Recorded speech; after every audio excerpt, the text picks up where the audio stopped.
ಯಜ್ಞಾತ್ ಭವತಿ ಪರ್ಜನ್ಯಃ ಪರ್ಜನ್ಯಾತ್ ಅನ್ನ ಸಂಭವಃ ಅಂತ ಶಾಸ್ತ್ರ. ಏನಕ್ಕೆ ಶ್ರೇಷ್ಠವಾಗಿರೋ ಕೆಲಸ ಹೋಮ ಒಂದೇ ಅಂತ ಹೇಳ್ತಾರೆ ಅಂದ್ರೆ, ಹೋಮದಿಂದ ಮಳೆ ಬರುತ್ತೆ, ಮಳೆಯಿಂದ ಅನ್ನ ಉತ್ಪತ್ತಿ ಆಗುತ್ತೆ ಅಂತ ಹೇಳಿ ಹೇಳ್ತಾರೆ. ಶ್ರೇಷ್ಠವಾಗಿರುವ ಕೆಲಸ. ವಿಶೇಷವಾಗಿ ಇದು ಮಾಡಿರುವಂತ ಫಲ ನಮ್ಮ ಹತ್ರ ಶಾಶ್ವತವಾಗಿ ಇರುವಂತದ್ದು. ಶಿಕ್ಷಾ ಕ್ಷಯಂಗಚ್ಚತಿ ಕಾಲ ಪರಿಜಯಾತ ಸುಬಂಧ ಮೂಲಾನವೃತ್ತಿ ಪಾದಪಾಹ ಜಲಂಜಲ ಸ್ನಾನ ಗದಂಚ ಶುಷ್ಯತೆ ಭೂತಂಚ ದಂತಂಚ ತಥೈವ ನಿಷ್ಠತೆ ಅಂತ ಶಾಸ್ತ್ರ. ನಾವೆಷ್ಟೇ ವಿದ್ಯೆ ಓದಿದ್ರು ಸಹ PhD, ಡಬಲ್ PhD, ಗ್ರಾಜುಯೇಟ್ ಎಷ್ಟೇ ಮಾಡಿದ್ರು ವಯಸ್ಸಾಗ್ತಾ ಆಗ್ತಾ ನಾವು ವಿದ್ಯೆನ ಮರೆತು ಹೋಗ್ತೀವಿ.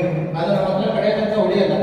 95 ವರ್ಷ ಆದ್ಮೇಲೆ ಅವ್ರು ಎಷ್ಟು ವಿದ್ಯೆ ಕಲಿತರು ಅಂತ ನೆನಪಿರಲ್ಲ.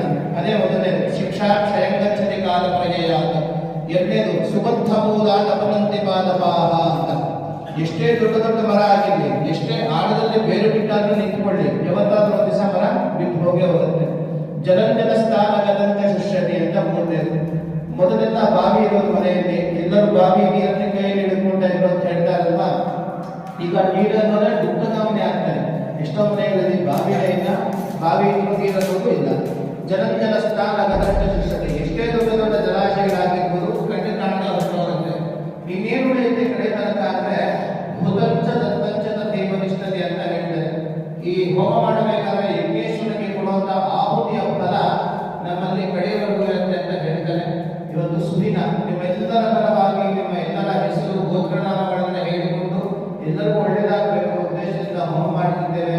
ಮೊದಲು ಗಣಪತಿ ಹೋಮ ಆಗುತ್ತೆ. ಎಲ್ಲರೂ ಗಣಪತಿಯಿಂದ ಪ್ರಾರ್ಥನೆಯನ್ನು ಮಾಡಬಹುದು.